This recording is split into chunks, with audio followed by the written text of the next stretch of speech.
아까 우리 초두에 이제 그 사법개혁 얘기를 좀 했었는데 거리에서 이제 운동하는 부분들을 언급을 했는데 최근에 민주당이 의원총회를 열어가지고 내란 전담 재판부 설치법 처리를 논의를 했는데 그 많은 분들이 보니까 이제 좀 신중하게 좀 해야 되고 위헌 소지는 없애고 해야 되지 않겠느냐 이러면서 뭔가 좀 멈춘 모양새인데 이런 전반적인 흐름은 좀 어떻게 보셨습니까?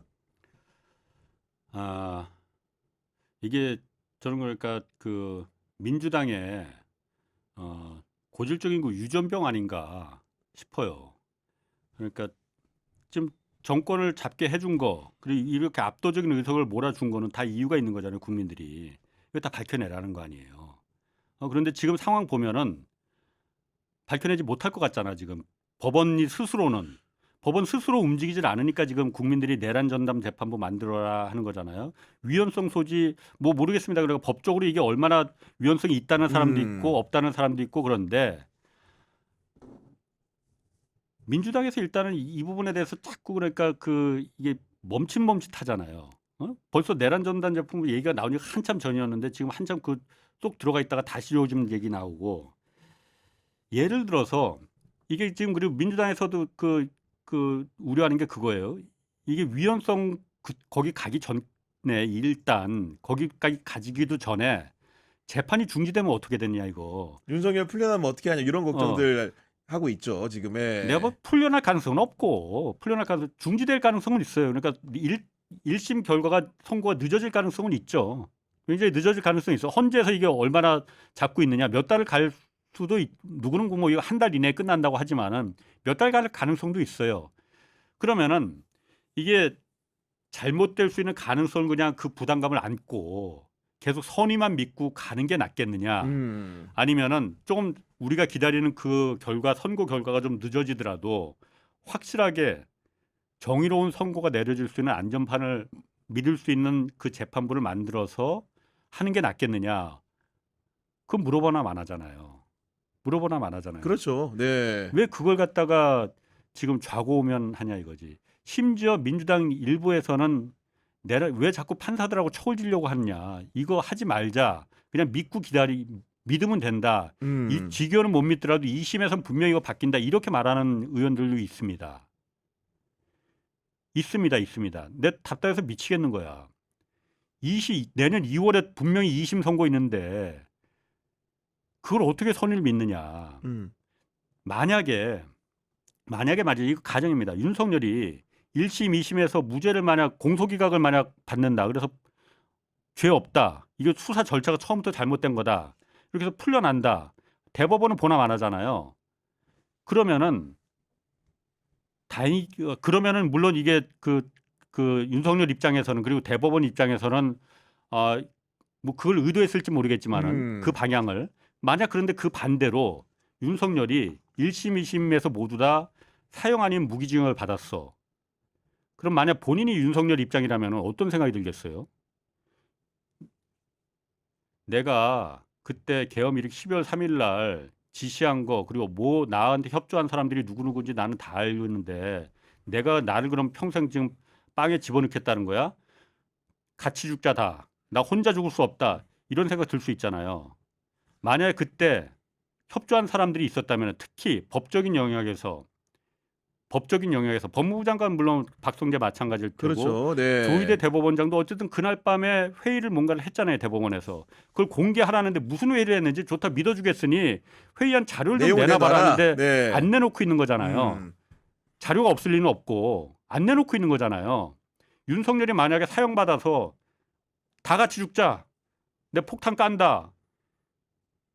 그때 만약 구린 사람들이 구렸다면은 그 생각을 안 할까. 내가 살려면은 어떻게든 윤석열이 그 상황에 가서 이 폭탄을 까는 일은 막아야 된다. 이 생각하지 않겠어요? 이게 내가 그러니깐요. 네. 너무 나간 생각인가 나는? 내가? 나는 사실 그 우려가 매우 큽니다. 그래서 지금 이렇게 재판을 희화하고 막그 처음부터 배당받은 것도 이렇게 의심받게 하고 그런 거 아니었겠나. 음. 일단 내가 살아야 되니까. 내가 살려면은 나라야 망하든 말든 상관없. 그게 인간의 본능이잖아요. 그런 거 아닐까? 그 의심이 자꾸 드는 거예요. 내가 이게 좀 기우였으면 좋겠는데 네. 안심해서는 절대로 안 된다. 아니 왜냐면은 그 선배 말씀이 또 감정적으로 이해가 가는 거는 우리가 누구도 윤석열이 구속 취소될 거란 생각을 못했고 이재명 대통령의 그런 사건 재판을 대법원이 그런 식으로 파기환송할 거라고는 아무도 상상 못했던 영역이었기 때문에 지금 사법부에서 벌어지는 여러 가지 일들에 대해서 신뢰를 못하는 건 당연한 감정적인 반응이라고 저는 생각을 합니다. 그러니까. 네. 난 그 젊은 판사들도 진짜 비겁하다고 생각해요. 그러니까 법원장 회의나 전국 법관 대표 회의는 이종에 약간 좀 노땅 간부급이니까 내 그럴 수 있다고 봐. 밥줄이 중요하니 그 좋은 머리로 그렇게 열심히 공부해서 판사 됐으면은 이 상황에 대해서 찍소리 어느 한 명도 지금 찍소리 안 하잖아요. 이렇게 비겁할 수가 있나? 이렇게 비겁할 수가 있나? 그러니까 선배 말씀대로 뭔가 이제 판사들이 이런 현상에 대해서 비판적 생각과 네. 자기 반성을 근거로 해가지고 논리적으로 사법부의 독립을 부르짖는다면 그나마 좀 이해를 좀 해주겠는데 우리가 먼저 전담 재판부 만들자. 네. 우리 신뢰를 얻기 위해서. 아니면 뭐 집중 해야죠. 심리를 할 수 있는 재판부를 따로 네. 만든다거나 형태를 다르게 해서라도 이런 대안을 제시하면 좋을 텐데 그런 건 하나도 없이 그렇죠. 일단 왜 사법부의 일에 밖에서 간섭하려고 하느냐 네. 그러면서 독립이라는 이유를 대니까 우리가 봤을 때 이건 민명이라는 생각밖에 안 드는 거 아닙니까? 아니 그 잘 알아야 되는 게 독립이라는 게 함부로 쓰면 안 되는 거예요. 우리 국민들이 주권자들이 이 판사들한테 독립을 그 권한을 준 거는 재판의 독립을 준 거지 사법부의 독립을 준 게 아니에요. 어떤 나라도 사법부 행정에 독립을 주는 나라는 없습니다. 그렇죠. 네. 그러려면 우리 사법부 행정도 우리가 마음대로 하려 그러면 판사들 한 10,000명 뽑고 우리 연봉 한 10억 100억씩 받을래 이렇게 하지 그러면은 우리 국민들이 그거 절대 준 적은 없어요. 자신들만이 우리 판사들은 내가 마음대로 인사를 해야 되고 밖에서는 이거 토달지 말아야 돼. 우리 행정에 대해서는 우리가 독립된 기관이야. 천만에 만만의 착각입니다. 그거. 재판을 독립시켜 준 거지 사법부의 행정을 갖다 우리가 독립시켜 준 적이 없어요. 맞아요. 우리 헌법에도 네. 그렇게 써 있지 않습니다. 헌법은 우리 대한민국의 헌법은 판사들의 것이 아니고 일반 국민 주권자들의 것입니다. 그 매우 큰 착각을 하고 있어요. 지금 구기자마저도 지금 착각을 하고 있잖아. 사법부 독립이라고 재판의 독립이라고 해야지 사법부의 독립이라고 네. 말하면 안 돼요. 그들이 이제 주장한다는 얘기를 하면서 네. 제가 말씀드린 건데 네. 기본적으로 근데 저도 이제 개인적으로 이해가 안 되는 법원의 태도는 어떤 거냐면은 지금 내란 전담 재판부라는 게 심급별로 전담할 수 있는 재판부를 2개 이상 두겠다는 거잖아요. 그 그렇죠. 얘기는 뭐냐면 지금 재판하는 행태를 보니 네. 임의 배당이라고 말은 하는데 정말로 이 사건 저 사건이 중구난방으로 여러 재판부에 가 있고 심지어는 해당 재판부가 이 그렇죠. 중요한 내란 사건만 심리하는 게 아니고 다른 사건까지 하다 보니까 지금 구형하는 일정도 순차적이지도 않고 선고하는 일정도 제각각이다 보니까 정말로 뭔가 좀 괴를 알 수 없는 윤석열보다 다른 사람이 먼저 선고될 수도 있는 이상한 상황이 벌어지니까 도저히 묵과할 수가 없어서 전담하는 재판부를 두자는 아이디어를 낸 거잖아요. 예. 근데 법원 스스로 이런 아이디어에 대해서 아까도 잠깐 짧게 얘기했지만은 대안을 내놓으면 되는데 대안은 또 하나도 안 내놓으니까 예. 국민들이 일어날 수밖에 없는 거 아닙니까 이게. 그러니까 그 일어나는 국민들을 믿고 정치권이 밀어붙여야 되거든요. 1년 전에 우리가 그래서 윤석열을 쫓아낸 거잖아요. 그 정치 국회가 움직이지 않았으면 쫓아내지도 않았고 국회를 움직인 거는 일단 국민들입니다. 내가 그래서 토요일마다 나가는 것도 그거야. 정치인들 안 지금 봐라 멈칫거리지 않느냐. 물론 신중한 거 중요하지만은 그 용기를 좀 가져라. 유시민 작가가 얼마 전에 말했잖아요. 합법적으로 불법을 하라는 게 아니지 않느냐. 합법적으로 부여된 권한을 좀 써라. 하라는 거잖아요. 그 쓰게 만드는 용기는 주권자들이 촛불이든 횃불이든 몽둥이든 들고서는 나가서 네. 안 나가면 우리가 당신들 다 때린다. 이렇게 할 때 정말 그 용기가 생기는 거예요. 등 떠밀려서라도 용기가 생기는 거거든요. 그러니까 이번 주부터 나갑시다. 같이. 우리 노땅들이 먼저 솔선수범 해야 돼. 나는 방법이 사실 그거밖에 없다고 저까지 생각해요. 노땅으로 이렇게 하시려고요? 노땅 아닌가? 그런 상황인데 나랑 몽타주는 비슷한데. 아니 그리고 최근에 보면 또 이제 많은 분들이 공감하시겠지만은 특검에서 청구하는 구속영장들이 정말 기각률이 너무나 높은 상황이고 결국은 이게 이제 여러 가지 사유를 이제 그때마다 개별 판사들이 대고 있는데 현란한 언어를 통해서 영장 기각을 하지만은 그 사유가 저희도 이제 법원 취재도 해보고 검찰 취재도 해봤지만은 좀 납득할 수 없는 방식으로 사유를 대면서 기각을 하다 보니까 일반 국민들은 더 어떻겠습니까? 보여지는 범죄와 다르게 방면을 하니까요. 그러니까 지금 내란 전담 재판부의 가장 첫 번째 이유도 지금 그거잖아요. 1차 관문에서 다 막히지 않느냐. 이른바 그 영장 전담 재판부의 4인방. 처음에 수원 3인방인 줄 알았더니 뭐 다 마찬가지인 것 같아. 모두 다 기각을 하는 게 아니잖아요. 영장을. 내줄 건 내주거든. 그러니까 그렇죠. 한번 자세히 보세요. 영장을 기각하는 거는 일단 박성재, 추경호 뭐 이쪽은 일단 그 사람들이 혐의가 이게 내란의 위법성을 이게 그 계엄이 합법인지 위법인지 그때 판단을 잘 못했다 이 사람들이. 심지어 박성재는 법무부 장관까지 한 사람이었는데 무식한 게 뭔지냐 이거잖아요. 그러니까 위법성 인식이 없었다는 취지로 예. 고혐의는 그대로 간다면 조이대 혐의하고 똑같습니다 지금. 모양새가 모양새가. 이 방어막이 다른 사람은 몰라도 박성재나 추경호가 뚫리면은 그 다음 순은 바로 조이대가 될 가능성이 높거든요. 그렇기 때문에 이 두 사람은 지금 영장 전담 그 심사는 그냥 원님 재판이잖아요. 뭐 그냥 동영상이 나와도 이거 증거가 나와도 어떤 이유를 대서라도 기각했을 거야. 근데 나머지 한번 보세요. 조태용 국정원장은 구속됐죠. 구속됐고 얼마 전에 또 조용탁 그 김혜성 그 뭐 IMS 모빌리티 김건희 집사 그거 같은 공범 예. 얘도 또 구속이 됐어. 나 이 사람도 굉장히 억울하다고 봐. 솔직히 말해서. 아니 박성재나 추경호에 비해서 죄가 덜하면 덜했지 더 중하지 않은데 얘네 둘은 똑같은 영장전담 판사들인데 나라의 기준 다 해악에 풀어주고 비춰보면 네. 이 박성재는 몇 번이나 지금 여러 두 번 가지 넣었는데 안 증거가 됐죠. 예. 김한빵하고 그렇게 카톡을 막 그 텔레그램을 김한빵하고 그렇게 주고받아서 이 짓거리 해놨는데도 불구하고 기각시키잖아요. 굉장히 선별적이거든. 이게 작전이거든. 다 기각시키면은 그러니까 국민들이 야 니들 진짜 안 되겠구나 이러니까 선별적으로 관련 떨어져 있는 조태용, 조영탁 뭐 이런 애들은 얘네들은 집어넣어 꼬린. 다만 우리하고 직접적으로 리스크가 있는 사람들은 무조건 기각. 이렇게 되는 거잖아요. 나만 이렇게 생각하는 거야 지금 이게? 아니 그렇게 지적하신 아니, 분들이 있죠. 네. 나만 그렇게 생각하는 거 아니 더워라. 나만 그렇게 생각하는 건 아닐 것 같아. 아니 그건 아니죠. 네. 그래서 내란 전담 재판부를 만들어야 되는 이유 근본적인 이유도 바로 이 1차 마크맨에서 수사가 안 되잖아요. 일단 수사를 못하게 하는 거잖아요. 이거를 위해서라도 영장 전담 재판부가 꼭 필요하다는 거죠. 아니 내란 전담 재판부와 영장 판사가 별도의 예, 영장 판사 필요하다. 예. 네. 저도 뭐 사실은 영장 판사 부분 같은 경우에는 정말로 저도 법조 출입을 꽤나 해봤지만은 그 사유를 보고 납득이 안 가요. 이건 원님 예, 재판이라니까 예. 그냥 원님 재판이에요. 그때 사유가 너무 달라요. 그러니까 말 그대로 이제 발부의 기준이라는 게 제가 알고 있는 몇 가지 요건들이 있는데 그 요건들을 변칙적으로 제시하면서 누구는 기각하고 누구는 예. 발부라니까 예. 이게 정말로 그 원님 재판이라는 말이 어울릴 정도로 판사 맘이구나. 그것만 딱 보면은 제가 아까도 말했지만은 이 사람들은 헌법은 우리의 것이라고 생각하고 있어. 국민들의 것이 아니고 헌법은 우리의 것이야. 그러니까 우리가 우리 거 마음대로 적용하겠다는데 왜 토를 달아 이거잖아요. 네. 그 착각을 깨줘야 됩니다.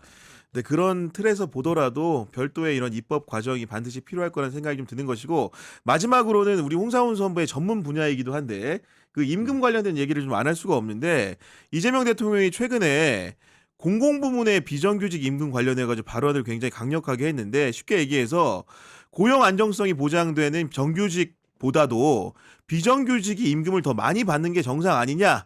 정부부터 모범이 돼야 된다. 이런 말씀을 하셨습니다.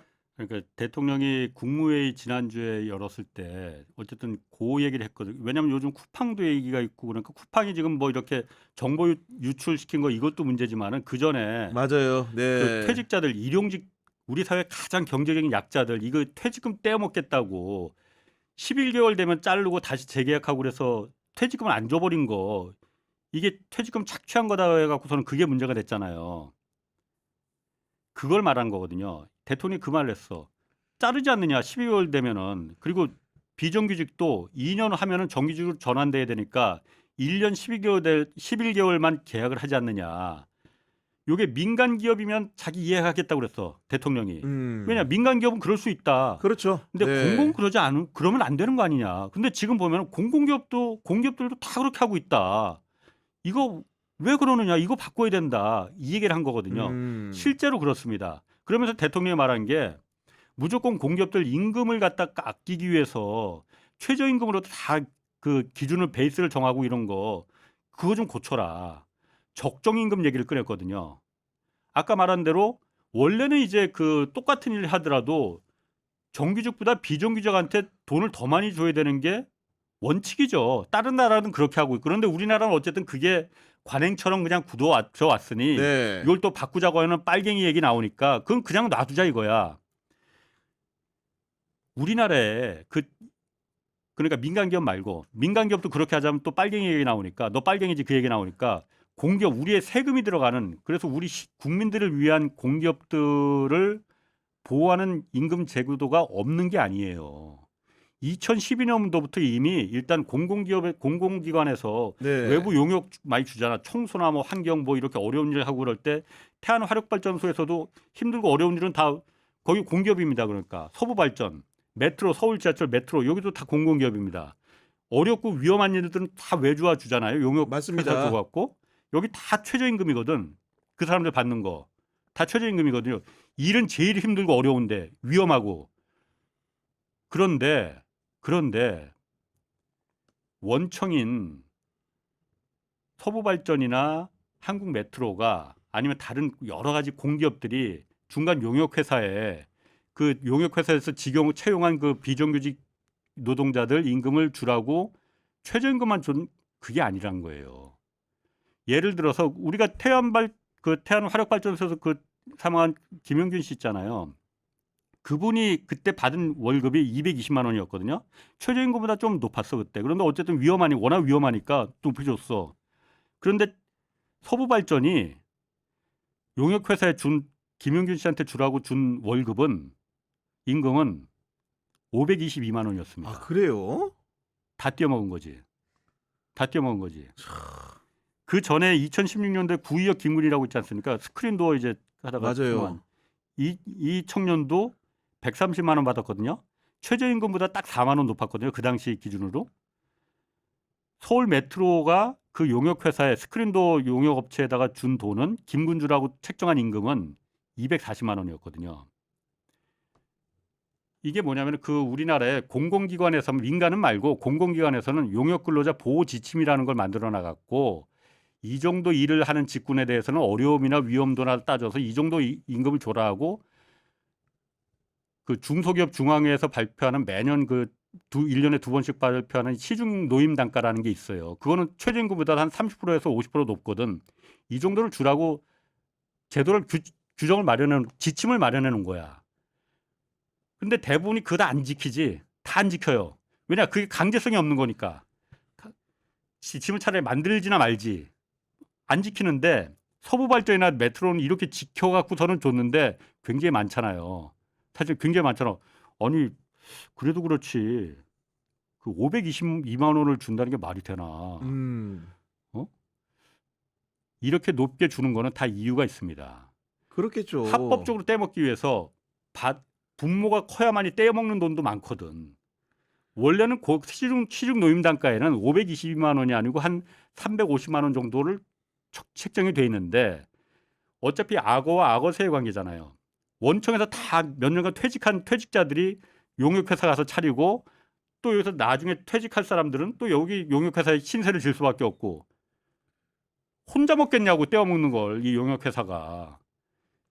대통령이 이걸 지금 들여다봐야 됩니다. 그 구조를 공정거래위원회 지금 뭐 하고 있냐 이거지. 이걸 나도 아는데 공정거래위원회에서 이걸 모르겠냐 이거지. 이런 거 고쳐야 됩니다. 이래야만이 대통령이 말했듯이 우리 사회가 그 발전 가능성을 지금 이런 게 가로막고 있다 그러니까 이런 거 깨야 된다라고 말했거든요. 대표적으로 발전 가능성을 가로막고 있는 게 바로 이 공공기관마저도 착취하는데 동참하고 있다는 거. 공기업마저도 우리 세금으로 운영되는 여기가 깨지면은 좋은 노동력들이 민간에서 일하지 않고 더 많은 임금을 일한 만큼 땀의 대가를 주는 그 공기업에 가지 않습니까? 그럼 품질도 좋아지는 거예요. 노동의 품질도. 당연히 그렇게 되겠죠. 그걸 만들어야 되는 거예요. 그걸 만들어야 되는 거예요. 야, 저도 처음에 그냥 액면 그대로만 봤을 때는 그냥 이렇게 정규직과 비정규직의 차별을 뭔가 시정하라는 얘기로 들었는데 홍사훈 선배의 해설을 가미를 하니까 뭔가 근본적인 그런 그 뭐 고용 체계라든가 이런 부분들에 대해서 부당한 부분들을 그 떼어 먹히는 전부 다 사람들은 손보라는 예. 김용균 씨나 구의역 김구는 자기한테 원래 와야 될 임금이 그렇게 522만 원 뭐 이렇게 되는지도 모르고 죽었을 거예요. 아마도 모르고 그랬을 죽었습니다. 겁니다. 네.